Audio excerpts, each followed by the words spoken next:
know about you, but I loved SpongeBob as a kid. Actually, I still love it. I still watch it to this day. It's an iconic show. And if you watched it, I'm sure there's a big part of you that always wanted to try Krabby Patty, especially with the jellyfish jelly, or wanted to visit Goo Lagoon. Well, unfortunately, Krabby Patties can only be a thing of Bikini Bottom. Goo Lagoon does seem to be inspired by real locations in the ocean. Yeah, real underwater lakes called brine pools. Before you jump for joy at the thought of living out a childhood dream and visiting one, I must stop you right there. Brine pools are much more sinister than the show might suggest. So be prepared for this video to give you a new and twisted perspective on Goo Lagoon.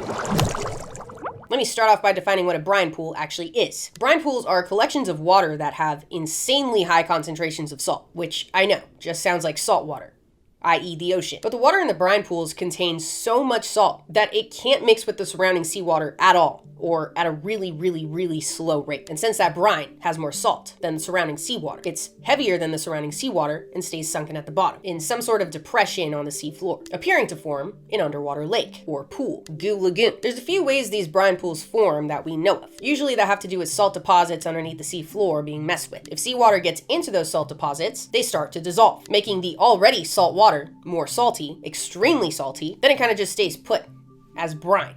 Doesn't want to mix. Stubborn as fuck. With nature fluctuating on a regular basis, you'd probably expect to find brine pools everywhere. This planet is an ever-moving system. Makes sense that brine pools would form frequently. But they actually seem to be pretty rare, and so far are only known to occur in a few places. The Gulf of Mexico, the Mediterranean Sea, the Red Sea, and below polar sea ice. But with how little of the ocean floor we've actually seen, I'm willing to bet that's going to change in the future. One scientist from a source I found mentioned that the brine pools in the Red Sea specifically give insight into the formation of oceans millions and millions of years ago, since the Red Sea is technically currently opening up. So my understanding is that they're more frequent in small bodies of seawater that are younger, but I might be interpreting that wrong. Thought I'd include that though, because that was an interesting point he made. But anyway, the Red Sea is home to the highest number of deep sea brine pools that we know of. They can be as small as 3 feet across, just little guys, to apparently 12 miles long, the largest that has been found in the Gulf of Mexico. So far, you might be thinking, these sound sick. What a fun pastime for deep sea creatures. Do they go surfing? Do they have weightlifting competitions at Muscle Beach? Well, the shores of some of these brine pools are completely lined with mussels. That part is true. But the main difference between them and Goo Lagoon is that brine pools are toxic, devoid of oxygen, death sludge. Because the brine is so thick and dense and doesn't mix with the surrounding seawater, oxygen also doesn't mix in the goo. Brine pools are also known to contain high levels of methane, hydrogen sulfide, and other minerals and toxic chemicals, which create a deadly combo for most marine life. One could make the case that Goo Lagoon is toxic, considering one of the main points of the show is that SpongeBob and Patrick can't swim. And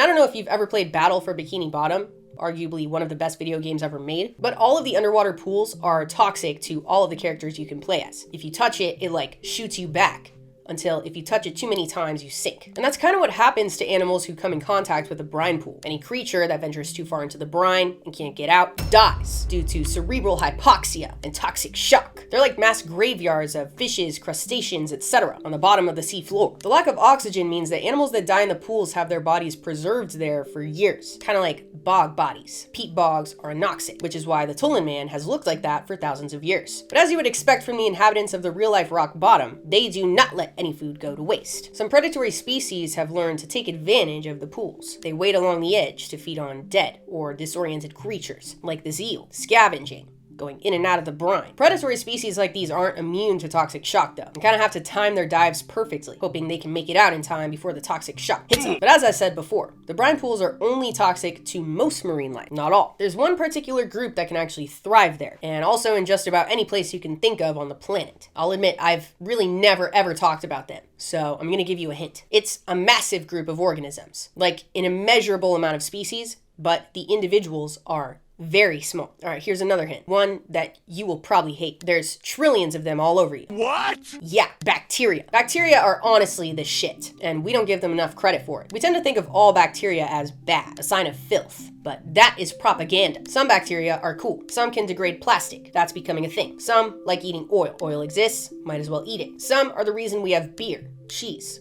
wine, chocolate, etc. And they're also the reason we exist. and everything else. They're the earliest evidence of life on this planet from like 3.5 billion years ago. And I think one of the coolest things about them is that they can get genes from each other. Horizontal gene transfer. It's like the sisterhood of the traveling pants, which is like, imagine that your friend has blue eyes and you want blue eyes. So you high five and boom, now you have blue eyes. Obviously they don't want things. They're bacteria, but you know what I'm talking about. But do you understand what all of this means? They're so structurally simple that they can do whatever the fuck they want. I can probably make a 3-hour video just listing different shit they can do. I'm not gonna do that because I'm not really into them like that. But all of that is to say that bacteria thrive in the brine pools. I'm sure you've heard of photosynthesis. Plants make food from the sun. Well, bacteria in the brine pools can do that, but with those toxic chemicals like methane and hydrogen sulfide in a process called chemosynthesis, using chemicals instead of the sun. They turn toxic chemicals into food. How sick is that? And as you would imagine, the food is of great interest to some of the organisms near the pools, like the mussels I mentioned before. See it as an opportunity for an exchange of goods and services. The mussels form dense mats along the shores of the brine pool, but only because they can form a symbiotic relationship with the food-producing bacteria. The mussels give the bacteria a place to live, i.e. their gills, and the bacteria use chemosynthesis to convert methane and sulfide into food for the mussels, forming a mussel beach, which looks significantly more eerie than fish with a pump. The mussels are not necessarily safe from harm though. They have a lot of factors against them. Living right on the edge of toxic salty goo means that any disturbance to it can fuck you up. Any large object or large amount of something disturbing the brine means it can spill out like a tsunami, putting Mussel Beach into a state of emergency. And luckily I found a video so you can experience what it would be like to be that large object dropping into a brine pool. From, you guessed it, Nautilus Live. Nautilus Live has literally everything you would want from a deep ocean live streaming platform. I hope that is becoming clear to you. I don't know if this specific brine pool had a significant community living around it. I couldn't see one on the video, but because the surface of the brine pool is so much thicker than the surrounding water, they had to use a good amount of force from the ROV's thrusters to get into it. All right, Gian, roll the clip. And we're in. Oh, cool. Here we are, going for a swim, Mike. That's way cool. Hercules went fishing and now he's going swimming. Now it's going swimming. Super, super. Neat. Sick. Whoa. Oh, wow. Can you try to zoom on Argus? Oh, it's like a Can we, yeah. Look at the interface. All right, that's about it. Look at that interface. Oh. There's a chance that if you came into this video with the hopes of visiting a Goo Lagoon in real life, that at this point, despite being educated, you are overall disappointed with what this video had to offer. And I understand, but I'm not gonna leave you with nothing. Because while brine pools are pretty much off limits to access, there are some places around the world where you can see this same kind of vibe in a body of water, such as cenotes in Mexico. The pictures are absolutely sick. What you're seeing is a sulfur cloud formed by the accumulation of rotting plant material that has fallen in over time. From my understanding, you can dive through it and then get underneath it where you have clear visibility again, but it's dark, like diving at night. And me personally, I'm good on that. I will never be doing that. But if you ever have, let me know in the comments, because that's badass. The next time you're watching SpongeBob, I hope this video serves as a reminder of the true nature of Goo Lagoon, and the fact that Larry should have been dead decades ago. And before I let you go, I have a very exciting announcement to make. The merch is coming back. As you probably know, I had some issues with the last merch company I worked with, so I got a new one. I'm using the same designs, and I'm coming out with some new shit. Some repeats for now, and there will be more repeats in the future, but then also new stuff that you probably would have expected to see from me a very long time ago, if that is any good hint to it at all. The shipping model for this company makes a lot more sense and is kind of